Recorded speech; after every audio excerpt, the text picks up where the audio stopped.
nosotros seguimos conversando sobre los resultados de esta tercera ronda de negociaciones entre Ucrania y Rusia, además del estado actual del conflicto, y vamos a tomar contacto con el cientista político, ex embajador y también ex subsecretario para las Fuerzas Armadas, Gabriel Gaspar. Gabriel, muchísimas gracias nuevamente por atender nuestro llamado. Buenas tardes. ¿Qué tal, Matilde? Un placer. Gabriel, usted como estratega, como analista militar, ¿cómo ve el estado del conflicto actual con esta tercera ronda y con este anuncio de corredores humanitarios y de, además, inicio de acciones por aire? A ver, lo primero yo diría que es común, relativamente común, que en todo conflicto armado convivan negociaciones políticas junto con las acciones militares. Colocar un caso largo, desde la ofensiva del 68 del Tet, llamado en Vietnam, se entabló una mesa de negociaciones entre Estados Unidos y Vietnam del Norte en ese entonces, y que duraron hasta que se firmó la paz con la derrota del ejército norteamericano, en el año 75, o sea, duraron 7 años. Por lo cual quiere decir que las negociaciones duran junto con las negociaciones militares.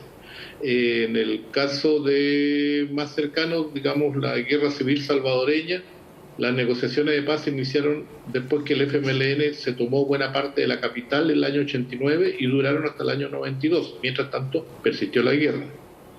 Pero en este caso, mi opinión es que no va a ser tan largo, porque el paso del tiempo favorece a Rusia, la deja en mejor posición y día a día perjudica a Ucrania. Lo digo por lo siguiente. En primer lugar, porque hay millones o centenares de miles de ciudadanos ucranianos que quieren salir del país refugiados, y al mismo tiempo la progresión del avance militar ruso muestra que día a día, a veces lento, a veces más rápido, va conquistando nuevos territorios. Entonces mi balance, un balance que trato de ser objetivo e independiente de otras consideraciones, es que el Estado ucraniano no es capaz de defender a su población, ni tampoco de defender su territorio, y que día a día va quedando desmejorado, y que no tiene, no le van a llegar refuerzos, por decirlo así, más allá de declaraciones diplomáticas o de sanciones económicas contra Rusia, que sí son efectivas, pero en el largo plazo.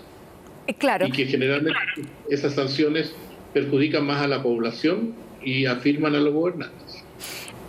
Más allá de que estén rodeando también estas sanciones al círculo más estrecho de Vladimir Putin, esas sanciones que ya comenzaron a ser bastante fuertes y que Occidente se unió de una manera que no hubiéramos pensado desde el punto de vista económico, incluso perdiendo ganancias financieras con tal de unirse a este bloqueo, Gabriel.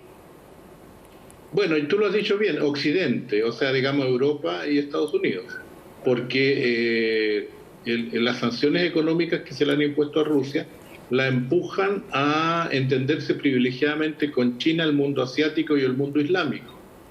Entonces, Occidente no es todo el mundo. Hay que tener claro eso. Claro, y Rusia hoy día dice que está sólida la amistad como una roca, y eso también pudiera hacernos pensar que no es tan buena estrategia empujarlo hacia ese lado del mundo, ¿no? A ver, yo diría respecto a las sanciones económicas, que son muy comunicacionales, también tienen un contenido económico que podemos analizar después, pero lo que decía, las sanciones económicas, estoy pensando en Cuba, estoy pensando en Venezuela, en Irán, empobrecen al país castigado, particularmente empobrecen a la población, pero no provocan ningún cambio político arriba, y lo que sí generan a mediano plazo una expulsión de población de los países sancionados, y esa expulsión, que es migración masiva, se transforma en un boomerang contra los que sancionan. Y ese es el caso que ha pasado en Cuba, con los Marielitos en Florida, o los millones de migrantes venezolanos que viven dramáticamente en América del Sur. Gabriel, ¿y es posible para Ucrania poder ceder en estos 4 puntos que se pusieron hoy sobre la mesa? Es interesante ver la propuesta, porque en realidad Rusia está pidiendo, si miramos, que se reconozcan las provincias y repúblicas de Luhansk y las del Donbass, ¿no?, que ya están fuera del control de Ucrania. está pidiendo que se reconozca como Crimea. territorio ruso a Crimea, que ya está fuera del control de Ucrania. O sea, buena parte de las peticiones ya están local. No es un gran costo, entre comillas, digamos, para el gobierno ucraniano. Y lo otro son cambios políticos. Está pidiéndole que asegure su neutralidad y que no ingrese a la OTAN, por tanto. Y lo que se tiende a llamar la desnazificación, es decir, aquellos elementos que son que el gobierno de Ucrania ubica como, perdón, el gobierno ruso ubica como provocaciones antirrusas que hay al interior del régimen político ucraniano. Desde ese punto de vista uno podría decir que es una base de negociación bastante factible, que no es humillante, entre comillas, dicho en la larga perspectiva. La pregunta es por qué el gobierno de Kiev arriesgó un castigo como el que está sufriendo, un drama, digamos, puso a su población, y probablemente la respuesta es que porque sentía que tenía el apoyo de aliados poderosos, como era la OTAN y los Estados Unidos.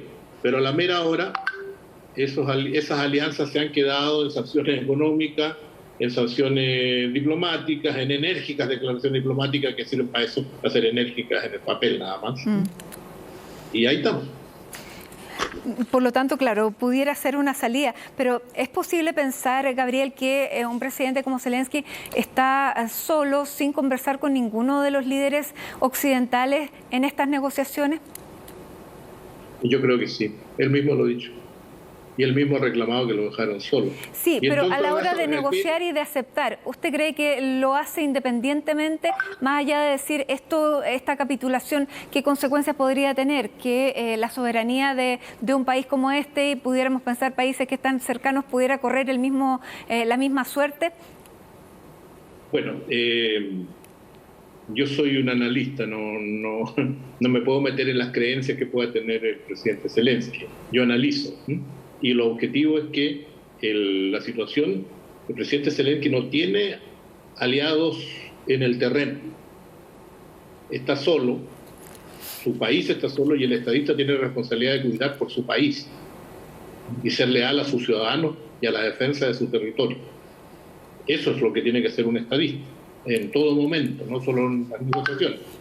Y por lo mismo, yo creo que el paso día a día va a estar en situación más difícil. No digo que me guste o no me guste, yo no voy a decir a lo mejor una cosa poco diplomática. Yo no estoy con Kiev ni estoy con Moscú. Si tú me preguntas con quién estoy, yo estoy con Chile y con la paz. Y cuando veo un objetivo, un episodio dramático como este, yo trato de analizar y sacar enseñanzas, aprender. Y aquellas cosas que no sé, yo no opino. Simplemente digo, no tengo elementos. Por eso le preguntaba, pues, efectivamente, si usted creía que esto pudiera ser un precedente para las naciones que están alrededor, y por eso pensaba si estaba solo absolutamente Zelensky en esto. Esa era mi pregunta.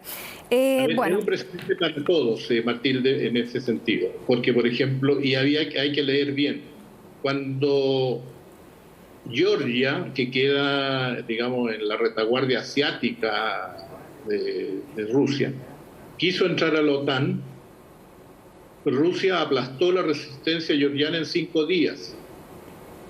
Georgia en ese momento tenía la asistencia del ejército norteamericano, y Rusia argumentó que las minorías rusas que en ese momento vivían en Osetia y Abjasia, y fue en su ayuda. Y entonces, ¿qué demostró en ese momento Rusia? Que no iba a permitir que la OTAN se instalara en sus espaldas, que eso era un casus bellis. Si eso no lo escuchó Occidente, bueno, que lo evalúen los estrategos de Occidente.